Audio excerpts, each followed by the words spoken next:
Tonight, we delve into a realm where the very air crackles with malevolence, where ancient flames ignite not from kindling, but from pacts made in the deepest pits of hell. Forget the comforting warmth of a hearth. These are fires born of demonic will, leaving behind not ash, but a lingering stench of sulfur and despair.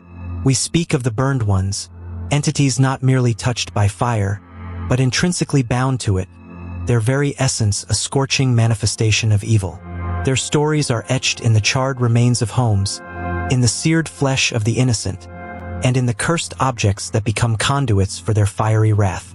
These are not mere ghost stories. These are accounts of tangible terror, where the line between the physical and the infernal blurs, leaving behind a trail of destruction that defies rational explanation. Prepare yourselves, for the heat you feel might not be from your screen, but from the encroaching shadow of a burned one. But it's not always the entities themselves that inflict this fiery torment. Often, their malevolence is channeled through cursed objects, relics imbued with dark energy, silent witnesses to unspeakable acts, or vessels deliberately crafted to house a fragment of a demon's power. Imagine an antique doll, its porcelain face cracked and stained, its dress singed, found amidst the ruins of a house fire no one could explain, or a family heirloom, passed down through generations, that suddenly feels unnervingly hot to the touch, leaving burn marks on anyone who dares to possess it. These are the objects that carry the residual heat of demonic intention, becoming focal points for unexplained combustions, spontaneous infernos, and a chilling sense of dread. They are the silent arsonists, whispering promises of destruction to those unfortunate enough to cross their path, drawing them into a dance with the burned ones. The history of unexplained fires is riddled with tales that defy conventional understanding.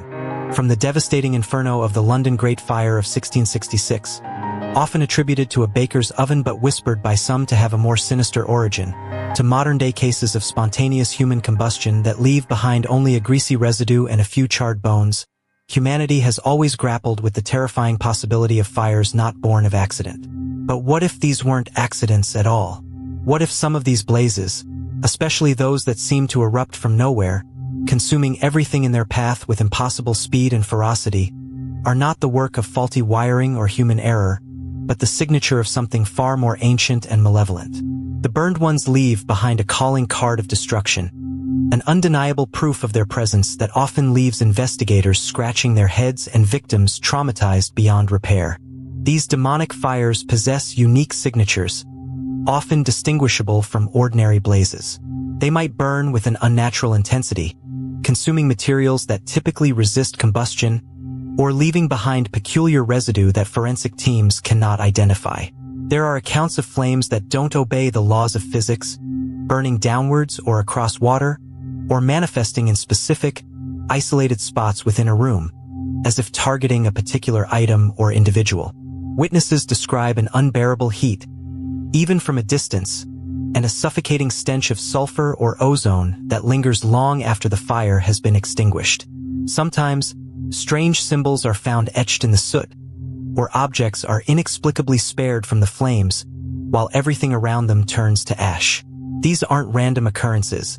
They are deliberate acts of a demonic intelligence, a terrifying message left by the burned ones, marking their territory and leaving behind a chilling testament to their power.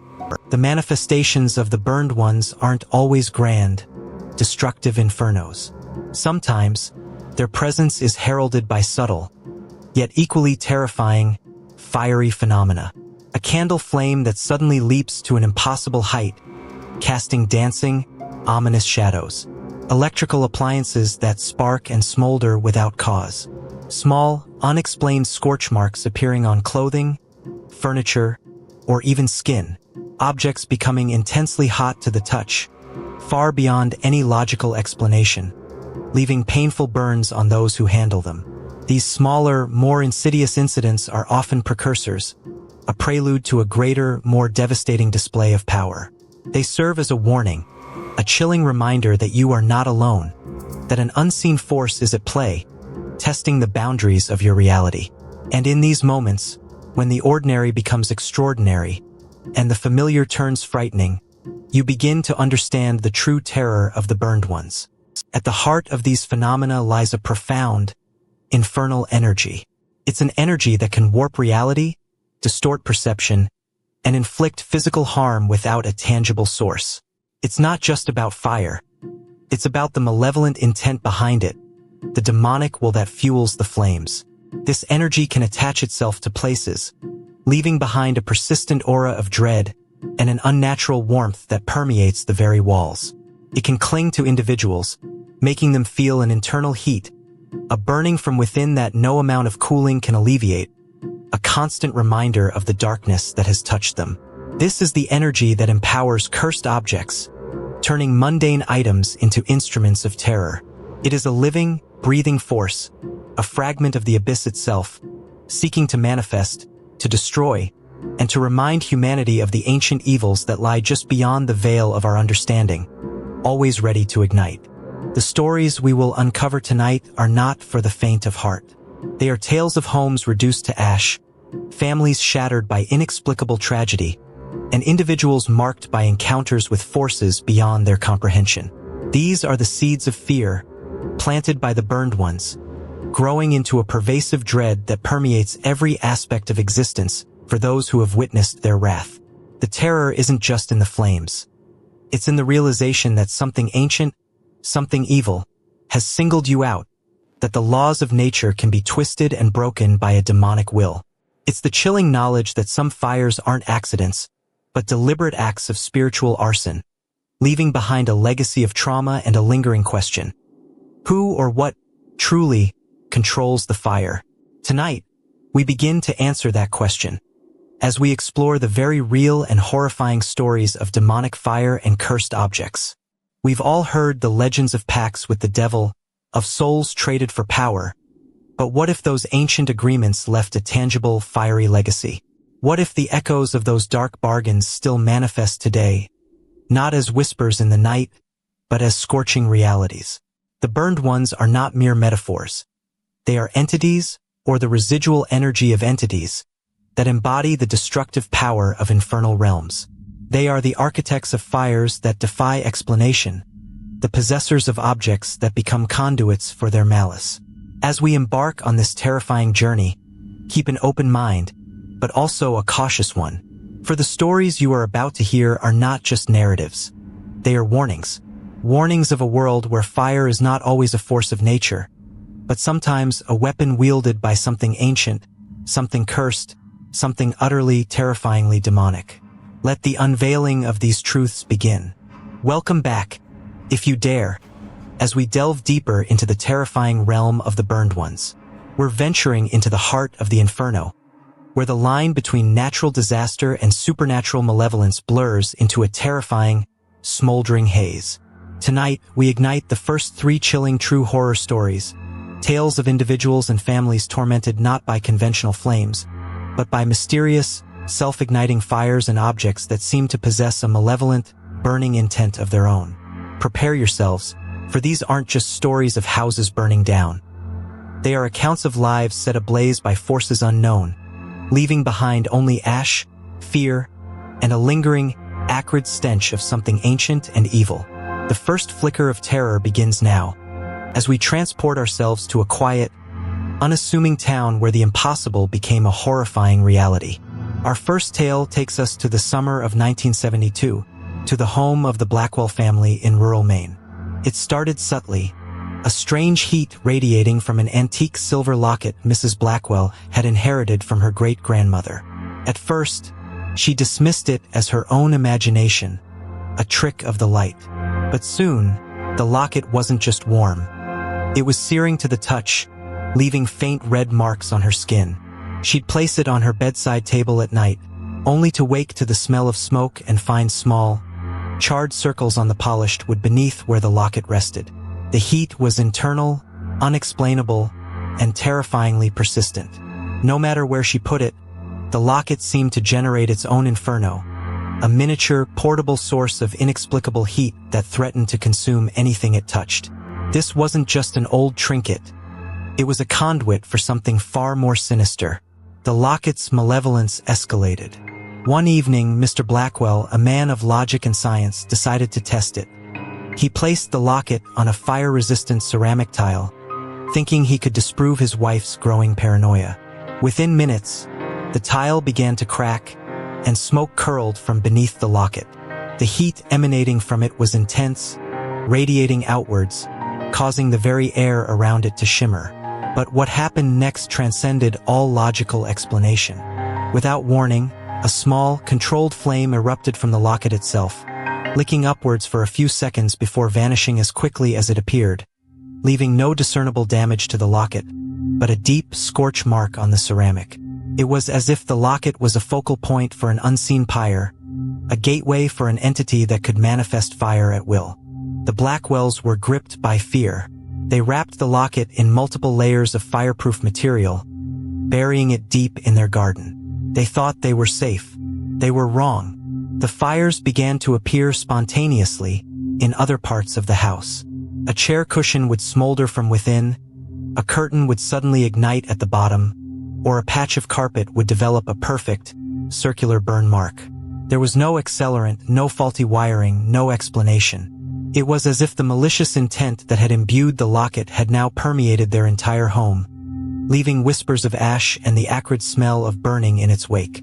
The family started to feel a constant, oppressive heat, even in the dead of winter. It was a suffocating, psychological torment, the feeling of being perpetually on the verge of being consumed. Desperate, the Blackwells sought help. They contacted fire marshals, paranormal investigators, and even local historians. The fire marshals were baffled, finding no cause for the frequent, small fires. The paranormal investigators spoke of residual energy and poltergeist activity, but even they were unnerved by the sheer, targeted nature of the burnings. A historian unearthed a dark legend associated with Mrs. Blackwell's family line, a tale of an ancestor who had been accused of witchcraft and burned at the stake, cursing the very land she died on, promising to return in fire. Could the locket have been merely a catalyst, a key to unlock something far older and more malevolent? The fires weren't just random. They seemed to be a manifestation of an ancient grudge, a fiery vengeance slowly consuming the descendants of those who had wronged her. The fires eventually subsided, almost as mysteriously as they began, leaving the Blackwell home scarred but standing. The locket was never recovered, perhaps consumed by its own internal flames, or buried so deep that its power was finally quelled. But the Blackwells were never truly the same. They lived with a constant dread, a keen awareness of the unseen forces that could ignite their lives at any moment.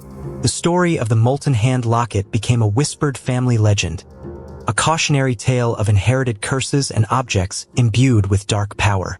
It served as a chilling reminder that some legacies are not just passed down through blood, but through the very objects that bridge generations, carrying with them not just memories, but ancient, burning grudges. They learned that some fires don't just burn wood, they burn souls. Our second terrifying account takes us to Glasgow, Scotland, in the winter of 1989. The Miller family had just purchased an antique porcelain doll from a local flea market for their daughter, Sarah. It was a beautiful, if somewhat unsettling, doll with wide, painted eyes and a delicate lace dress. Sarah adored it, naming her Bella. But Bella wasn't just a doll. She was a harbinger of inexplicable fires and an instrument of torment.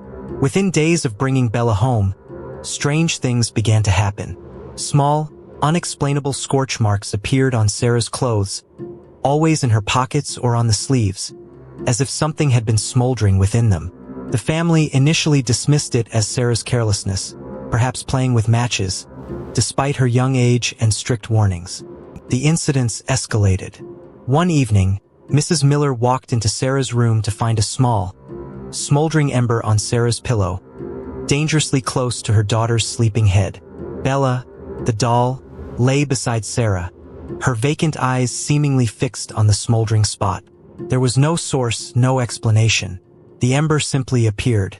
Another time, the family dog, a usually calm golden retriever, began to bark ferociously at Bella, its fur bristling, before suddenly whimpering and retreating, a small, circular burn mark appearing on its paw pad. It was as if Bella was not merely present at these incidents, but actively instigating them, igniting flames by some unseen, malicious proxy. The Millers began to suspect that the doll was not just inanimate porcelain and cloth. The fires became more direct, more alarming. A tea towel hanging in the kitchen burst into flames while Mrs. Miller was in the next room.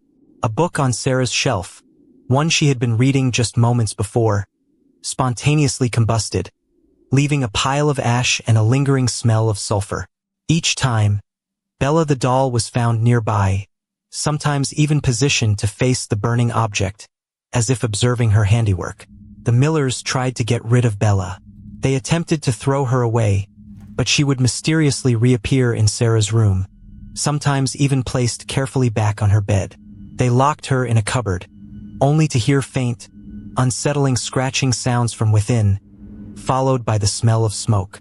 Sarah, once so fond of Bella, began to change. She became withdrawn, constantly tired, and often spoke of Bella whispering to her, telling her to do naughty things, sometimes even suggesting she play with fire. Her parents were terrified. They realized this wasn't just a cursed object. It was a demonic attachment, a malevolent entity using the doll as a vessel to terrorize their family and, more disturbingly, to corrupt their daughter. The fires were a manifestation of its power, a demonstration of its destructive will. They lived in a constant state of fear, the oppressive weight of unseen eyes watching them, always anticipating the next spontaneous combustion, the next whisper of fire. The doll was a silent sentinel of their impending doom, a porcelain harbinger of their fiery torment. In desperation, the Millers sought the help of a local priest, Father Thomas. He immediately recognized the signs of something deeply evil. He performed an exorcism in their home, focusing his prayers and blessings on Bella. As he began the rites, the doll began to vibrate violently, and a guttural, inhuman shriek emanated from it, causing the windows to rattle and a sudden, intense heat to fill the room, forcing everyone back. Then, with a final, sickening crack, the doll's porcelain head shattered, and a strange, cold wind swept through the room, extinguishing all the candles. From that day on, the fires ceased. The oppressive feeling lifted. Bella was destroyed, her pieces buried in consecrated ground, and the Miller family slowly began to heal, forever scarred by the terrifying ordeal of the cursed doll. Our final harrowing account for this part takes us to the seemingly ordinary suburbs of Sacramento, California, in the late 1990s. The Evans family, a typical suburban household, began to experience something truly baffling: the phenomenon of the phantom blaze. It started with the distinct, unmistakable smell of burning wood and fabric, strong enough to wake them from their sleep. They'd search frantically through their home, checking every room, every appliance, every outlet, but find absolutely no source for the smoke. No fire, no smoldering embers, not even a wisp of visible smoke. Yet, the acrid, choking smell was undeniably there, sometimes so potent it would make their eyes water and their throats burn, forcing them to evacuate their home in the dead of night, only for the smell to mysteriously vanish. This wasn't just a fleeting scent. It was a persistent, terrifying occurrence that plagued the Evans family for months. Sometimes they would even feel an intense, localized heat radiating from seemingly random spots in their home. A patch of wall, a section of the floor, even the air around their bed. It was a heat so profound it felt as if an invisible inferno raged just beyond their perception. Yet there was never any visible fire, no scorch marks, no damage. Their fire alarms, however, would frequently blare, only to fall silent moments later, their sensors detecting something that wasn't physically present. It was a terrifying game of cat and mouse with an invisible entity, a phantom blaze that threatened to consume them without ever truly manifesting. Desperate for answers, the Evans family consulted various experts. Firefighters found no cause for the alarms or the smell. Plumbers and electricians checked every pipe and wire, finding nothing amiss. A paranormal investigator was called in, and what they discovered sent chills down their spines. The investigator, using specialized equipment, detected significant fluctuations in electromagnetic fields and sharp drops in temperature, consistent with paranormal activity, specifically focused in areas where the smell and heat were most intense. They also picked up faint electronic voice phenomena, whispers that spoke of suffering and fire. Further research revealed that their house was built on the site of a tragic fire that had claimed the lives of an entire family decades earlier. The investigator theorized that the Evans family was experiencing a severe case of residual haunting, combined with an intelligent entity.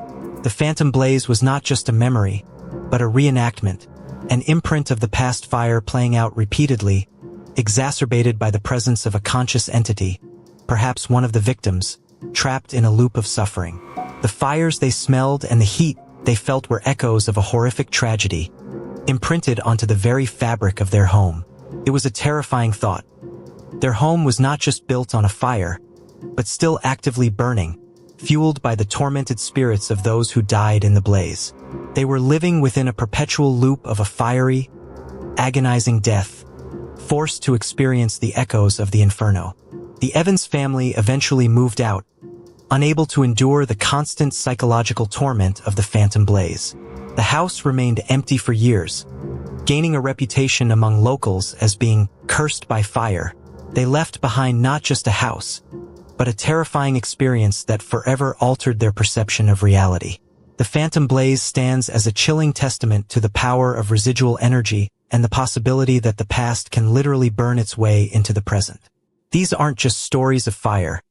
They are stories of an unseen world that can ignite our reality with malevolent intent, leaving behind not just ash, but an indelible mark of fear on the souls of those who experience them. Join us again as we delve into the next set of horrifying tales, where the burned ones continue their relentless pursuit. Our journey into the realm of the burned ones continues, and with each story, the heat intensifies, the shadows lengthen, and the dread becomes more personal. We've seen their subtle touch, their insidious beginnings. Now, brace yourselves because the next 4 accounts demonstrate an escalation, a directness that chills to the bone. Our first story takes us to the quiet, unassuming home of Eleanor Vance, an antique collector with an eye for the unique. Eleanor prided herself on her curated collection, each piece with a story, a history. But one piece, a small, dark wooden idol, carved with unsettlingly vacant eyes and an almost grimacing mouth, had a history she never bargained for. She acquired it at a provincial estate sale, drawn by its unusual craftsmanship. It sat on her mantelpiece, a conversation starter, until the whispers began. At first, Eleanor dismissed the faint whispers as the creaks and groans of an old house settling. But they grew louder, more distinct, coalescing into an indecipherable murmur that seemed to emanate directly from the idol itself. Then came the warmth, a persistent, almost feverish heat that radiated from the mantelpiece, even when the fireplace was cold. Guests commented on it, jokingly asking if she'd installed underfloor heating in her wall. Eleanor, however, felt a growing unease. The idol's vacant eyes seemed to follow her, its grimace deepening in her peripheral vision. One evening, after a particularly vivid dream of being trapped in a burning building, she noticed a faint scorch mark on the paint directly behind where the idol sat. A chill, colder than any winter draft, ran down her spine. She moved the idol, thinking it might be a fault in the wiring, but the scorch mark remained, growing darker by the day. She tried to sell it, but every antique dealer she approached, inexplicably, refused, citing a bad feeling or lack of space. One dealer, a superstitious man, even visibly flinched when she presented it, urging her to get rid of it, far away. Eleanor's unease turned to outright fear. One night, she awoke to the smell of smoke. Rushing downstairs, she found her living room engulfed in flames, not from the fireplace, but from the wall directly behind where the idol had been. The fire department arrived quickly, but the cause was a mystery. There was no electrical fault, no accelerant. The only thing untouched, gleaming eerily amidst the smoke and ash, was the wooden idol, sitting serenely on the coffee table where she had last left it. Eleanor, shaken and terrified, finally understood. The idol was cursed, a conduit for something malevolent. She tried to destroy it, to burn it herself, but it wouldn't catch. She tried to smash it, but her hammer bounced off its surface as if it were granite. In desperation, she drove it miles out of town and buried it deep in a desolate patch of forest, hoping to rid herself of its terror. But the burned ones are not so easily appeased. Months later, Eleanor's new apartment, across town, suffered a mysterious fire. Then her car, then a small shed in her backyard. Each time, the fire started inexplicably, and each time, Eleanor felt that same suffocating heat, smelled that same acrid smoke, and saw in her mind's eye the unblinking, vacant gaze of the wooden idol. The curse, it seemed, wasn't tied to the object's proximity, but to its initial owner. Eleanor realized with horrifying clarity that the idol was just an anchor. The burned ones had now found her. Our next account shifts from an ancient idol to a more recent, yet equally cursed piece of art. A portrait. Mark, an art restorer specializing in historical pieces, acquired a 19th century oil painting of a stern-looking patriarch from a crumbling manor estate. The painting itself was unremarkable, save for the peculiar sense of coldness it exuded, even in a warm room. Mark's initial appraisal noted no anomalies, but as he began his restoration, he noticed a faint, almost imperceptible warmth emanating from the canvas, particularly around the subject's eyes. He dismissed it as an old painting's natural breathing, a thermal anomaly. But then the incidents began. Small, localized scorch marks would appear overnight on his workshop's wooden floor, always near where the portrait was stored. They were perfectly circular, as if a hot coin had been pressed there, yet no source was ever found. Mark, a pragmatic man of science, meticulously documented these occurrences, but could find no rational explanation. He began to feel an unsettling sensation, as if the eyes of the man in the portrait were following him, not just with their painted gaze, but with an almost tangible presence. He would catch glimpses of movement in his periphery, shadows dancing at the edge of his vision, always seeming to originate from the portrait's direction. The warmth from the canvas increased, becoming almost uncomfortably hot to the touch in certain areas. One afternoon, while working on a different piece, he heard a distinct crackling sound. He turned to find a small, smoldering ember clinging to the bottom edge of the portrait, glowing red-hot before dissipating into ash. It had appeared from nowhere. Mark's scientific skepticism began to crumble under the weight of these inexplicable events. He tried to sell the portrait, but like Eleanor's idol, it seemed impossible to part with. Potential buyers would suddenly lose interest, or even become agitated when presented with it. One night, he awoke to the piercing shriek of his smoke detector. His workshop was ablaze, a terrifying inferno that started, according to fire investigators, in the exact corner where the portrait had been hanging. The fire was intense, consuming everything in its path, but amidst the devastation, one object remained eerily pristine: the portrait. It hung on a charred wall, completely untouched by the flames, its painted eyes seeming to glow with an unnerving, internal light. It was as if the fire itself had revered it, leaving its source unscathed. Mark, now a firm believer in the supernatural, finally understood the true nature of the painting. It wasn't just cursed. It was a focal point for the burned ones, a window through which they exerted their fiery will. He wrapped the portrait in heavy canvas and stored it in a climate-controlled, fireproof vault at a remote storage facility, hoping to contain its malevolence. But the burned ones had already left their mark. Mark began to suffer from phantom burns, localized areas on his skin that would suddenly become searing hot, leaving no physical mark but an intense, painful sensation. He would wake in the night to the smell of smoke, even in his perfectly safe apartment.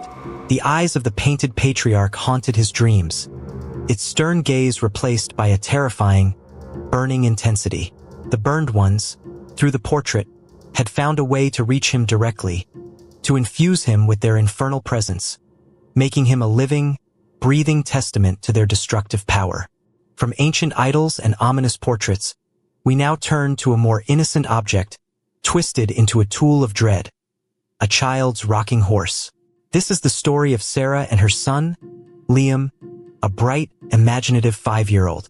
They had recently moved into an old Victorian house, a charming, albeit slightly drafty, place. Liam quickly became enamored with a vintage wooden rocking horse left behind by the previous owners in the attic. It was beautifully crafted, with painted eyes that seemed to twinkle with a friendly mischief. Sarah cleaned it up, placed it in Liam's room, and watched him spend hours playing with his new horse friend. But the innocent play soon took a dark turn. Liam began talking to the horse, not just as an imaginary friend, but as if it spoke back to him, whispering secrets. At first, Sarah thought it was typical childhood make-believe, but Liam's descriptions of what the horse said grew increasingly disturbing. Talk of bad people and red heat. Then came the physical manifestations. Sarah would find small scorch marks on Liam's bed sheets, or on the carpet near the rocking horse, always small, contained, and without any apparent source. She dismissed them as stray sparks from a faulty lamp, or Liam playing with matches, though she couldn't find any. One evening, she heard Liam scream. Rushing into his room, she found him cowering in the corner, pointing a trembling finger at the rocking horse. A small, but undeniable, flame flickered on its wooden mane, burning brightly for a few seconds before extinguishing itself as suddenly as it appeared. The air in the room was thick with the smell of scorched wood. Sarah, terrified, rushed Liam out of the room, her mind racing. She tried to rationalize it, thinking of spontaneous combustion, faulty wiring, anything but the truth. But the truth was undeniable. The rocking horse was cursed, a vessel for something malevolent, something that fed on fear and brought fire. She tried to remove it, but it felt impossibly heavy, rooted to the spot. Liam, too, had changed. He was withdrawn, haunted, constantly whispering about the red horse and its hot breath. One night, the house was plunged into a nightmare. Sarah awoke to the terrifying roar of flames. Liam's room was a blazing inferno, the fire spreading rapidly. She barely managed to get Liam and herself out of the house. From the street, they watched in horror as their home was consumed, the flames licking at the windows, seemingly emanating from Liam's room. The burned ones had escalated, their target now a child's innocence, and their method, a full-blown inferno. The fire department once again found no discernible cause. Electrical systems were sound. No accelerants were found. It was a mystery, a spontaneous combustion event that defied explanation. Sarah and Liam lost everything. But the fire wasn't the end of their ordeal. Liam began to develop small, inexplicable burns on his skin, appearing suddenly and painfully, only to fade hours later, leaving no scar, but an undeniable memory of searing heat. He would often stare blankly into space, murmuring about the hot whispers from his horse. The burned ones had not only destroyed their home but had also imprinted their fiery curse directly onto Liam, marking him, haunting him, making him a living conduit for their infernal touch. The innocent rocking horse had become a portal, and Liam, an unwilling host, forever touched by their destructive fire. We've journeyed through the searing tales of the burned ones, witnessed their fiery malevolence, and felt the chilling heat of objects imbued with their cursed power.